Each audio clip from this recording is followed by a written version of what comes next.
Hi, my name is Corey Taylor. I'm the singer for Slipknot, Stone Sour, and a plethora of other things. I'm also the founder of the Taylor Foundation, which raises money for veterans, law enforcement, and emergency services dealing with PTSD and their families. I'm Zach Wallace. I'm the general manager for the Houston outreach team of the PTSD Foundation of America.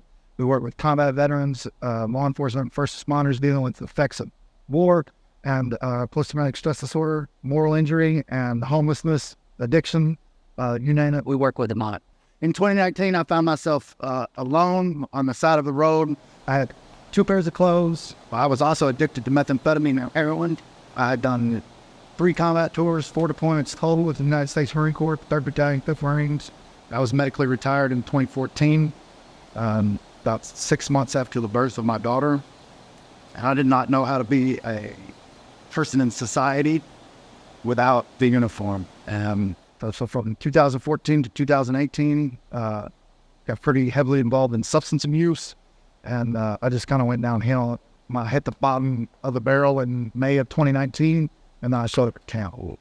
My struggles with PTSD come from the abuse, physical and sexual, that I dealt with when I was a kid. My home life was so chaotic that I didn't realize that it was abnormal, because my normality was that. So as I got older and realized a lot of the violent effects, a lot of the manic depression that I was dealing with was caused by that, was clearly connected to that. It wasn't until, honestly, I got into my 20s and 30s and I started going to therapy that I realized that I was dealing with that, and it was connected to the traumas that I dealt with when I was a kid. And that obviously led to multiple addictions, multiple self-harm. It was a struggle, especially bouncing back and forth between households that you may or may not have any of your family. I mean, it was chaotic. I was homeless.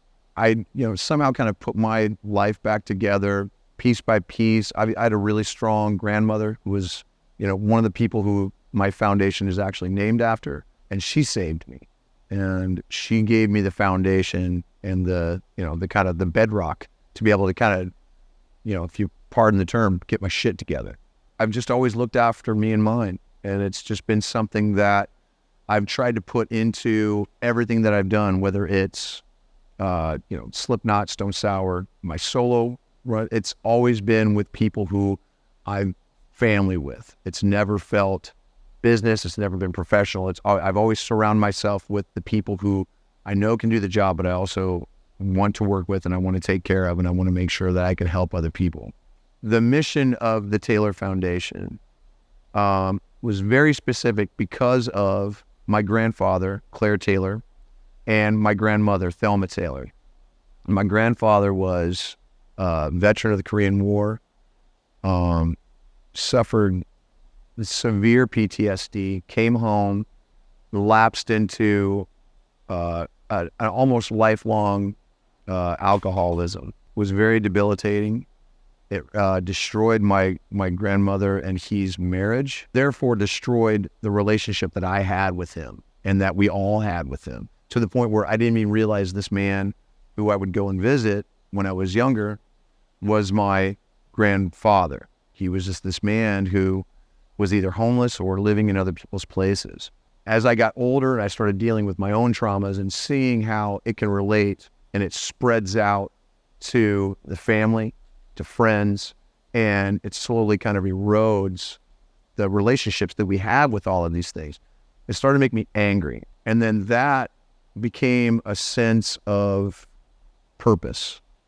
And I started looking around at all of my fans, a lot of which are military, current and ex, law enforcement, current and ex, emergency services, and their families, and realizing that my music has permeated their lives just as much as it's permeated mine, and it has helped them in a lot of different ways, and that's what kind of reestablished what I wanted to do with my foundation, was to help them in a way that I wish someone had helped me and my grandfather when he was kind of going through his thing. And I wanted to make sure that what happened to my family never happened to another family, as long as I was on the watch. And that's kind of the mission of the Taylor Foundation, is to raise money for the organizations, local and national, that are helping all the people who help us, whether we know it or not, kind of get their lives back together or keep their lives together. I also have severe childhood abuse in my story, physical and sexual. I was adopted at age 8. I was a foster care until the age of 5. And then I joined the military. The symptoms for PTSD are far and ranging. It was just depression, anxiety, isolation, self-harm. There would be times where I couldn't be around anybody because the anxiety was so high. And then there was other times I didn't want to be around anybody because I was so depressed.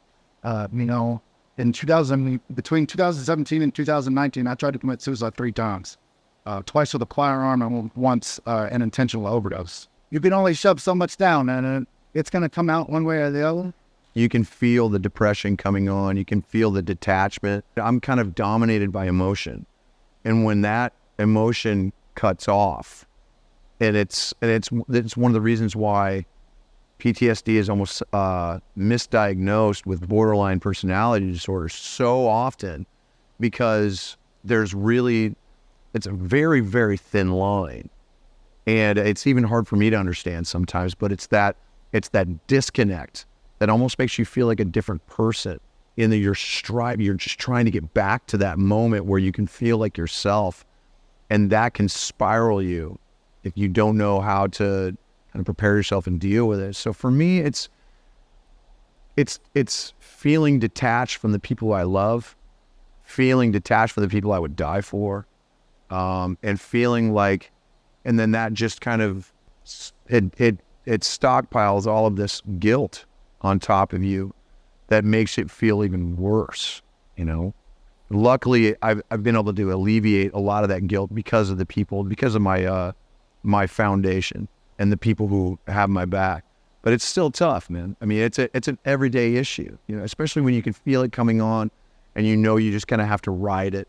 But luckily, the more people understand, the more they won't misinterpret and then hold it against you, because it takes a very selfless act to give all that up and be there for the person that you need to be. So I think it's one of the biggest reasons why I started my foundation, was to not just to raise money for the other organizations, but to try and build the bridges of communication, because the sooner you can find out what needs to be said, you can say it, and then help can come, Trying to lift the stigma that asking for help is a sign of weakness, I think, is the biggest issue.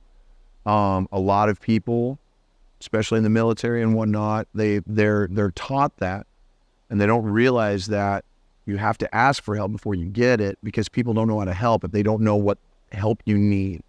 So I think that's building that line of communication, and also lifting that thing that may make them guilty to ask for help in the first place. I think that those are the dangers of going too long without, realizing and diagnosing and trying to get to the bottom of it. Yeah, that stigma is a real problem. Right. And we have got to lift that. We've gotten better. Right. The time frame of 20 years of war. But we still have a long way to go. I mean, I'm honored, to be honest. In a lot of ways, me learning more about a lot of the organizations that I'm trying to help makes me dedicate myself even more. And hearing about Camp Hope and hearing about everybody's stories and the fact that they have shared so much with me, and are cool sharing with me, because sometimes, people are a little reticent, and I get it. But the fact that they were so open, I mean,